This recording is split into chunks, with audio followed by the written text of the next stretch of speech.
ఈ వీడియోలో మనము వాట్ ఈజ్ ఆబ్జెక్ట్ డిస్ట్రక్చరింగ్ ఈ క్వశ్చన్ని ఎక్స్ప్లెయిన్ చేద్దాము. అసలు ఆ డిస్ట్రక్చరింగ్ అంటే ఏంటి అనేది కాన్సెప్ట్ అనేది జావాస్క్రిప్ట్లో చాలా ఇంపార్టెంట్ అన్నమాట మనకి. అయితే ఇక్కడ ఆబ్జెక్ట్ డిస్ట్రక్చరింగ్ అని చెప్పేసి అరే డిస్ట్రక్చరింగ్ కూడా ఉంటుందన్నమాట. అయితే ఈ వీడియోలో మనము అసలు ఆబ్జెక్ట్ డిస్ట్రక్చరింగ్ అనేది ఏంటి, ఎలా యూజ్ చేయాలనేది మీకు ఎక్స్ప్లెయిన్ చేస్తాను. అయితే ఆబ్జెక్ట్ డిస్ట్రక్చరింగ్ అనేది ఈ జావాస్క్రిప్ట్లో ఒక ఫీచరు. ఆబ్జెక్ట్లో ఉన్న ప్రాపర్టీస్ని త్వరగా సులభంగా విడదీసి వేరియబుల్లోకి అసైన్ చేయడానికి ఇది ఉపయోగపడుతుంది.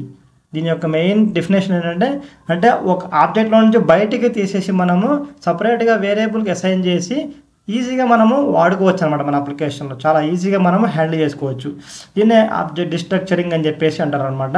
స్ట్రక్చర్ చేయటం అనమాట. బయటకు తీసేసి ఆబ్జెక్ట్లో నుంచి ప్రాపర్టీస్ని బయటకు తీసేసి మనము వాడుకోవటం, ఒక వేరియబుల్కి అసైన్ చేసి వాడుకోవటం అనమాట. చాలా సింపుల్ కాన్సెప్ట్ అనమాట ఇది, కానీ చాలా ఇంపార్టెంట్ కాన్సెప్ట్. ఇక్కడ ఒక ఎగ్జాంపుల్ చూసినట్టయితే ఇక్కడ పర్సన్ అని చెప్పి నేను ఆబ్జెక్ట్ తీసుకున్నాను. యూజర్ నేమ్, ఏజ్, సిటీ అని చెప్పేసి 3 ప్రాపర్టీస్ ఉన్నాయి. కీ వాల్యూ, పేరు. ఈ యొక్క మూడింటి పర్సన్ అని చెప్పి ఆబ్జెక్ట్లో ఉన్నాయన్నమాట. ఇక్కడ నేను చేస్తానంటే కాన్స్ట్ అని చెప్పేసి ఒక వేరియబుల్ని అసైన్ చేశాను. కాన్స్ట్ అని వేరియబుల్ ఏంటి, పర్సన్. ఇది ఏంటి, యూజర్ నేము, ఏజ్, సిటీ అని చెప్పేసి ఈ ప్రాపర్టీస్ నేను చేశానంటే ఈ యొక్క పర్సన్కి నేనేం చేశానంటే ఈ పర్సన్ అనే ఆబ్జెక్ట్కి అసైన్ చేశాను అనమాట. అంటే ప్రాపర్టీస్ని బయటికి తీసేసి ఈ పర్సన్ ఆబ్జెక్ట్లోకి పర్సన్ ఆబ్జెక్ట్ని ఉన్న ప్రాపర్టీస్ని బయటకు తీసి అసైన్ చేశాను అనమాట.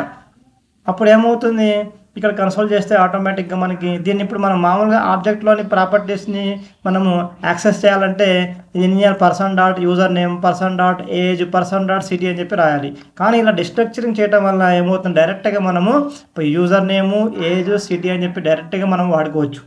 డైరెక్ట్గా యాక్సెస్ చేయొచ్చు అనమాట. ఒక వేరియబుల్ లాగా యాక్సెస్ చేయొచ్చు అనమాట. ఏం లేదు, ఇక వేరియబుల్స్ అయిపోయాయి ఇప్పుడు మనకి ఇవన్నీ 3 కూడా. ఇక్కడైతే person dot user name, person dot age, person dot city అని చెప్పేసి రాయవలసి ఉంటుంది. ఇప్పుడు దీన్ని నేను రన్ చేసి చూపిస్తాను మీకు.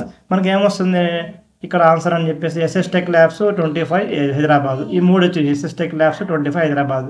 ఈ 3 వచ్చేసినాయి అనమాట మన ఆటోమేటిక్గా. ఇది ఇలాంటి ఈ కాన్సెప్ట్ని ఏమంటారంటే ఆబ్జెక్ట్ డిస్ట్రక్చరింగ్ అని చెప్పేసి అంటారు.